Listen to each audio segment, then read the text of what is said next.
about 5 years ago. In 5 years' time, the world won't need any radiologists because AI would have swept the whole field.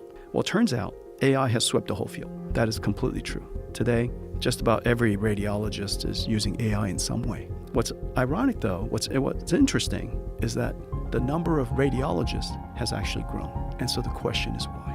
2017년 출시된 첵스넷은 영상의학과 전문의 패널보다 더 높은 정확도로 폐렴을 진단할 수 있었습니다.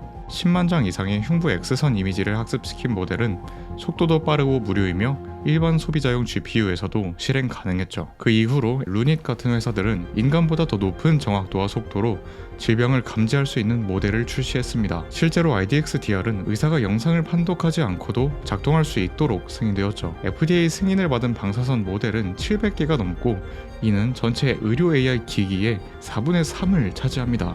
그만큼 영상의학과는 AI가 가장 잘 발달한 분야였습니다. 제프리 힌트는 2016년에 이제 영상의학 전문의 양성을 중단해야 한다고까지 말했죠. People should stop training radiologists now. It's just completely obvious that within 5 years, deep learning is going to do better than radiologists because it's going to be able to get a lot more experience. 만약 AI가 인간을 대체한다는 극단적인 예측이 사실이라면 영상의학은 탄광 속 카나리아일 것입니다. 위험을 가장 먼저 알려주는 조기 경보 신호이겠죠. 하지만 2025년 미국의 영상의학과 레지던트 프로그램은 사상 최대 규모의 일자리를 제공할 예정이며 이는 전년보다 4% 증가한 수치입니다. 방사선과의 평균 소득은 52만 달러로 현재 미국에서 두 번째로 높은 연봉을 받는 의료 분야로 남아있죠. 이는 10년 전보다 48% 높은 금액입니다. 뭔가 이상하지 않나요? 그런데 이런 이상한 일은 역사에서 계속 반복되었습니다. 19세기 영국의 제번스라는 경제학자가 있었는데요. 이 사람은 이상한 사실 하나를 발견합니다. 기술이 발전하면서 석탄을 훨씬 더 효율적으로 쓰게 되었는데 이상하게도 석탄 사용량은 줄지 않고 오히려 더 늘어나는 겁니다. 상식적으로 생각하면 효율이 좋아지면 좋아질수록 자원을 덜 써야 맞는데 현실은 반대였던 거죠. 왜냐하면 석탄을 싸고 쉽게 쓸 수 있게 되자 이전에는 상상도 못했던 곳에서 석탄을 쓰기 시작했기 때문입니다. 이 현상을 제번스의 역설이라고 부릅니다. 이때 핵심은 이것이 역설이라 불리는 이유는 이전에는 상상도 못한 새로운 수요라는 거죠. 그렇기 때문에 과거 시점에서는 이해하기 어려운 겁니다. 지금 오히려 AI가 더 많은 일을 만든다고 하면 직관적으로 바로 이해되기 어려운 것처럼요. 그러나 이런 이상한 일은 컴퓨터 역사에서도 똑같이 반복되어 왔습니다. 처음 메인프레임 컴퓨터가 나왔을 때는 전 세계에 몇백 대밖에 없었고 엄청난 대기업만 쓸 수 있었습니다. 그 다음 더 작고 싼 미니 컴퓨터가 나오자 컴퓨터는 수만 대로, 개인용 컴퓨터가 나오자 수백만 대로 폭증했죠.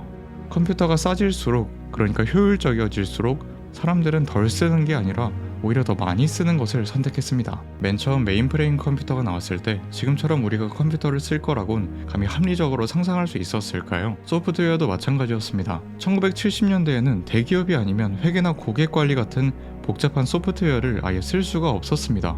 너무 비싸서요. 하지만 클라우드가 등장하자 전 세계의 작은 가게, 이발소, 심지어 1인 기업까지도 똑같은 도구를 쓰게 되었죠. 예전에는 그 비싼 소프트웨어를 작은 가게에서 어떻게 쓰겠냐는 의심을 했겠지만 그게 과연 합리적일까라는 생각을 했겠지만 기술이 발전하면서 효율성을 개선했고 그것이 새로운 수요를 찾아낸 겁니다. 이렇게 역사를 돌아보면 기술에 대한 비슷한 걱정은 반복되어 왔지만 길게 보면 대부분 현실이 되지 않았습니다.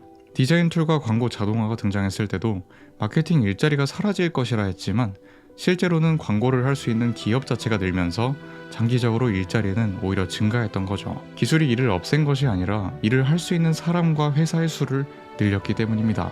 혹시 그렇다면 AI도 마찬가지일 수 있지 않을까요? 적은 돈과 적은 노력으로도 할 수 있게 된다면 우리는 덜 일하는 게 아니라 더 많은 일을 찾아서 하게 될 수도 있지 않을까요? 과거에는 비싸서 시작조차 못했던 프로젝트와 아이디어, 시도들이 현실이 될 가능성이 높아지게 되는 것 아닐까요? 나아가 이런 변화로 말미암아 저는 과거의 시각으로는 중요하지 않았던 것들이 새롭게 중요해질 것이라 생각합니다. AI가 개별 작업을 대신해주더라도 전체 흐름을 설계하고 평가하며 결과를 책임지는 역할은 여전히 사람의 몫인 것처럼 무엇을 시작하고 어떻게 끝마칠지에 대한 판단은 여전히 사람이 해야 한다는 거죠.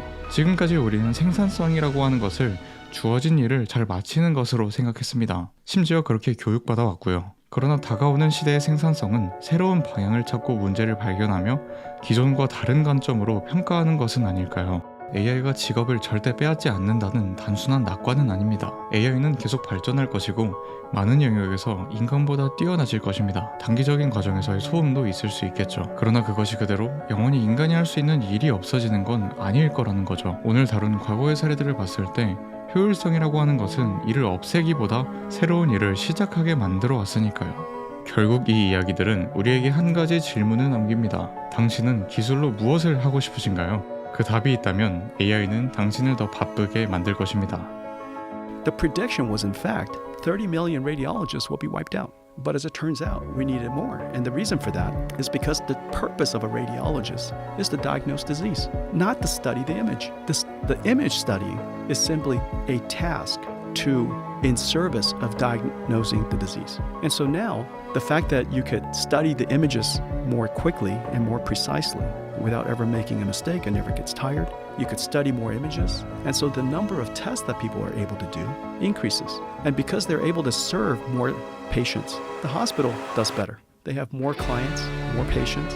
As a result, they have better economics. When they have better economics, they hire more radiologists because the purpose is not to study the images. Their purpose is to diagnose disease. And so the question is, what I'm leading up to is ultimately, what is the purpose